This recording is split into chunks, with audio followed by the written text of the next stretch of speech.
ditemukannya bukti yang cukup untuk menetapkan saudara FB selaku Ketua KPK RI sebagai.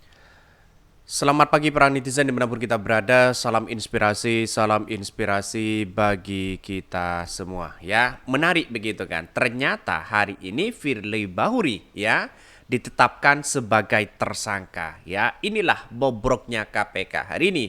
Ternyata usut punya usut begitu kan ya, si Firly Bahuri ini begitu kan akan ya bisa ya dipenjara seumur hidup, dan bahkan ya kasusnya itu berlapis-lapis ya. Ketua KPK seperti inilah yang kemudian ya menjadi cikal bakal ya bobroknya KPK hari ini. Masa ketua KPK ada pemerasan begitu kan ya, ada gratifikasi katanya, ada janji hadiah dan sebagainya begitu kan.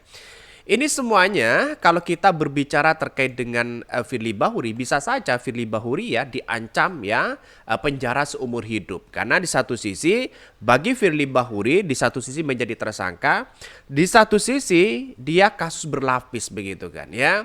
Dia pasal berlapis. Satu, gratifikasi, pemerasan, ya janji hadiah atau minta ya uang begitu kan.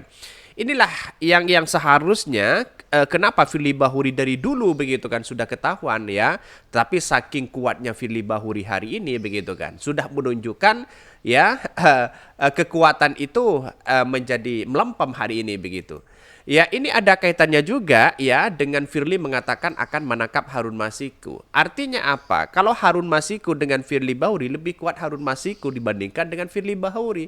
Mengapa Firly Bahuri bisa menjadi tersangka? Karena mungkin desakan-desakan dari Harun Masiku begitu kan. Di belakang Harun Masiku ya, yang punya peran penting di situ bisa saja mereka begitu kan ya.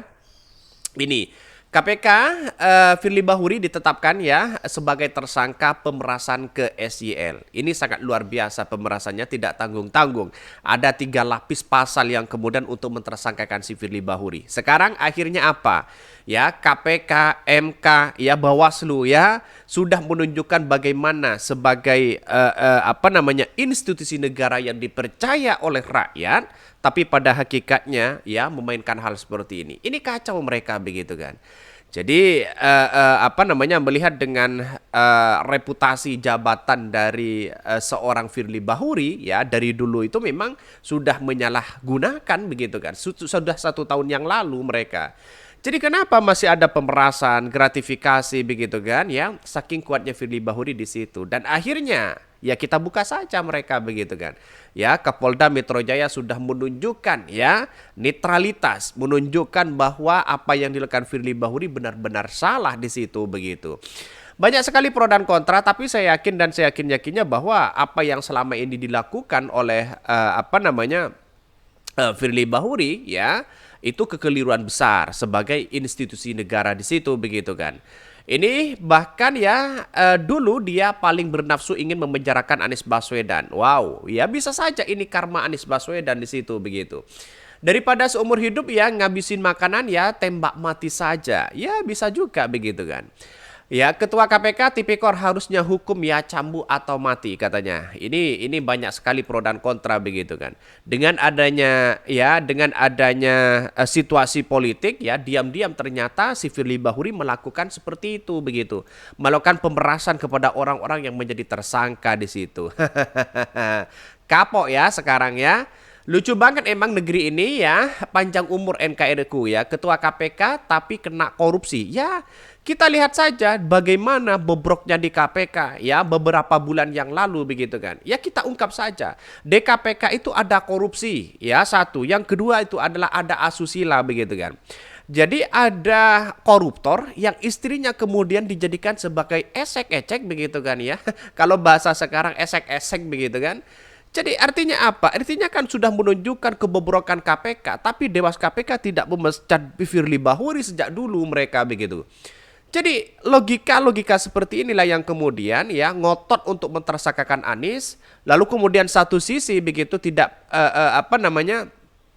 tidak bisa mentersangkakan Firly Bahuri saking kuatnya Firly Bahuri pada waktu itu, tapi sekarang akhirnya juga melempem mereka. Bagaimana dengan di tubuh KPK hari ini? Kacau balau begitu kan ya. Untuk mentersangkakan orang saja ya seperti seperti Wamenkumham begitu kan ya, di situ begitu sudah menjadi tersangka tapi masih berkeliaran di mana-mana mereka. Jadi apa artinya Firly Bahuri begitu kan di situ begitu menjadi tersangka harus dong begitu kan ya, lalu kemudian ya dimasukkan penjara lah biar tidak sia-sia mereka begitu. Jadi artinya kalau kita melihat dengan sebuah catatan penting di KPK itu bobroknya luar biasa di situ begitu.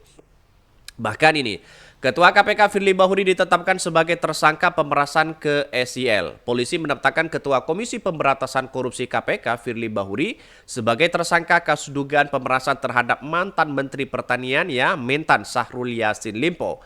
Bahkan Diskursus Metro Polda Metro Jaya, Ade Safri Simanjuntak mengatakan penetapan Firly Bahuri sebagai tersangka berdasarkan gelar perkara yang dilakukan penyidik Subdit Tipikor di Treskrimsus ya Polda Metro Jaya ya di Tipikor Bareskrim Polri. Berdasarkan fakta-fakta penyidik, maka pada hari Rabu 22 November 2023 sekitar pukul 19 ya, ruang gelar perkara Krimsus Polda Metro Jaya dilaksanakan gelar perkara dengan hasil ditemukannya bukti yang cukup untuk menetapkan saudara Firly Bahuri selaku KPK RI sebagai tersangka di situ. Bayangkan 91 orang saksi menyatakan sama bahwa Firly Bahuri ya ada pemerasan di situ begitu.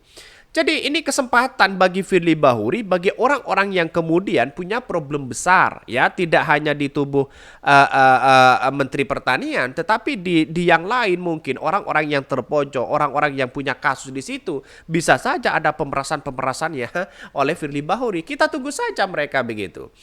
Jadi inilah pada hakikatnya orang-orang seperti Bahuri di KPK sudah menunjukkan bobroknya hari ini ya, benar-benar keterlaluan hari ini ya, ditunjukkan bahwa katanya sih ya tidak ada korupsi sama sekali. Ini ketua KPK loh begitu kan.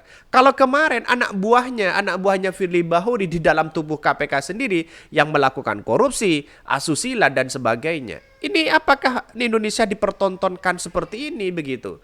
Ini kan kacau begitu di negara Konoha hari ini. Di era Pak Jokowi inilah yang kemudian ya banyak korupsi-korupsi di situ, pemerasan-pemerasan di situ begitu.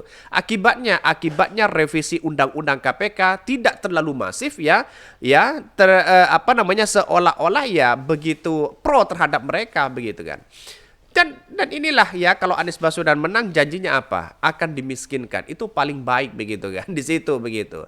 Bahkan ya ada yang mengatakan dari beberapa penangkapan Firly Bahuri ya dalam kasus ini Firly Bahuri dengan pasal ya 12E atau pasal 12B atau pasal 11 Undang-Undang Tipikor ya, ada sejumlah barang bukti yang disita polisi diantaranya 21 telepon seluler ya, 17 akun email dan flash disk ya, 2 unit mobil, 3 kartu e-money, 1 kunci mobil Toyota Land Cruiser dan beberapa bukti lainnya.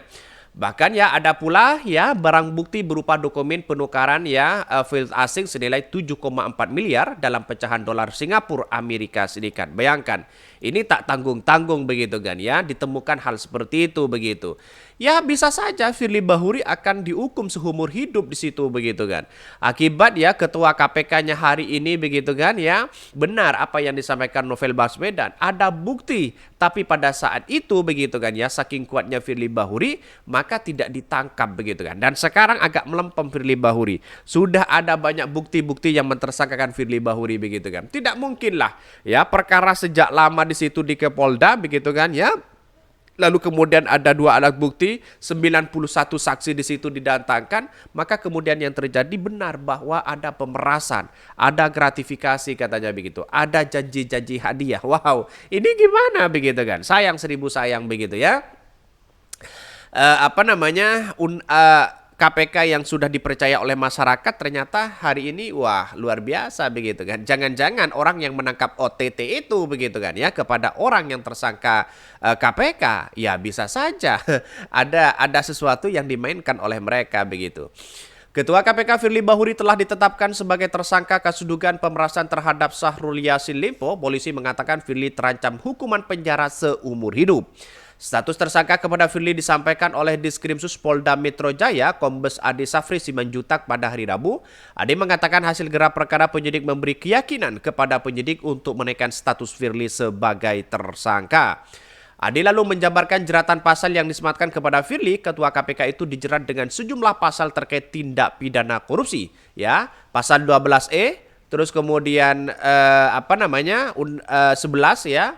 Pasal 11 ya, atau Undang-Undang Nomor 31 Tahun 1999. Ade juga menjelaskan bahwa hukuman termuat dalam pasal 12B ayat 2. Dia mengatakan hukuman maksimal dari jeratan pasal ini adalah hukuman seumur hidup. Wah. Saya yakin begitu kan ya. Kalau memang benar-benar ini tegakkan, hukumlah seumur hidup si Firly Bahuri mereka begitu kan. Masa begitu kan, sebagai penegak hukum ya bagi korupsi di situ, lalu memainkan hal seperti ini. Kurang apa sih sebenarnya si Firly Bahuri? Kan begitu logikanya. Jangan-jangan ya Firly Bahuri untuk mentersangkakan Anies Baswedan, jangan-jangan ya memainkan uang di situ begitu kan ya. Uang yang kemudian minta ya, mungkin ada bisikan-bisikan kepada Firly, minta ya uang di situ, gratifikasi di situ, bisa saja seperti itu begitu kan. Inilah karma Anies Baswedan hari ini begitu kepada Firly Bahuri. Jadi gimana begitu kan ya? Apakah institusi negara siapa yang mau dipercaya lagi? MK sudah bobroknya seperti itu. Ya, Bawaslu sudah kelihatan seperti itu. Terus kemudian KPK sudah seperti itu ya, tinggal KPU begitu. Semoga saja independen mereka begitu kan ya. Bahkan ya di bawah naungan Pak Jokowi, seolah-olah Pak Jokowi tidak peduli terkait dengan adanya institusi-institusi yang memainkan peran di situ begitu kan ya, kepentingan-kepentingan di situ begitu. Malah ya Pak Jokowi sekarang sibuk ya cawe-cawe masalah anaknya sana sini. Ini kan gimana begitu kan? Kacau ya. Bahkan ini pasalnya ini ada beberapa pasal begitu kan ya. Yang pertama 12E ya. Pegawai negeri atau penyelenggara negara yang dimaksud menguntungkan diri sendiri atau orang lain secara melawan hukum. Terus kemudian ya pasal 12B ya, setiap gratifikasi kepada pegawai negeri atau penyelenggara negara dianggap pemberi suap ya. Bahkan A yang dinilai 10 juta begitu kan ya, lebih pembuktian bahwa gratifikasi tersebut bukan merupakan suap dilakukan oleh penerimaan gratifikasi ya, paling kecil ya. Bahkan ini 1 miliar. Wow. Pasal 62 begitu kan ya, ada 3 pasal untuk mentersangkakan Firly Bahuri di situ begitu. Ya, kalau 3 pasal ini sudah membuat alat bukti sudah cukup, saya kira silahkan hukum seumur hidup begitu kan. Itu minimal seumur hidup loh begitu kan. Kenapa? Ya timbak mati saja begitu mereka. Gampang kan ya, biar menjadi efek jera kepada siapapun di situ. Dihubungi terpisah pengacara Firly dan Iskandar merespon soal status tersangka yang menjerat kliennya. Ia mengatakan Firly akan mengikuti proses hukum yang berlaku. Ia juga menjawab soal indikasi Firly mengundurkan diri setelah ditetapkan sebagai tersangka. Pengacara Firly itu mengatakan status tersangka kepada Firly belum tentu benar di mata hukum katanya ya. Dia tidak merinci dan ditanya apakah Firly akan melakukan gugatan peradilan terkait kasus tersangka tersebut ya. Ia menyebutkan pihaknya akan taat ya terhadap proses hukum. Ya, itu kan sudah jelas begitu kan. Jadi dia punya rekaman begitu kan untuk mentersangkakan Firly Bahuri, apa yang dilakukan Firly Bahuri begitu kan ya. Memang ini tidak sembarangan untuk menangkap orang loh begitu Kapolda ini begitu kan ya, Kapolda Metro Jaya ini. Karena apa? Karena Kapolda Metro Jaya ini punya alat bukti yang cukup begitu kan. Bisa saja itu rekaman, bisa saja ada 21 HP yang kemudian di dalamnya ada interaksi begitu kan. Walaupun dihapus chatnya, tapi kan pada hakikatnya dia bisa begitu kan ya. Kembali lagi begitu kan. Itulah canggihnya kita begitu. Tapi sampai hari ini Harun Masiku kok gak ditangkap-tangkap. Ada apa begitu kan. Ya selamat ya kepada Firly Bahuri ya. Selamat ya menunggu di penjara ya. Kalau bisa seumur hidup lah ya. Mungkin itu yang kami sampaikan. Tonton terus channel Hodari Podcast Rakyat ini karena ada berita-berita menarik dan viral setiap harinya. Salam para netizen. Salam inspirasi bagi kita semua. Jangan lupa di subscribe channel YouTube Hodari Podcast Rakyat ini.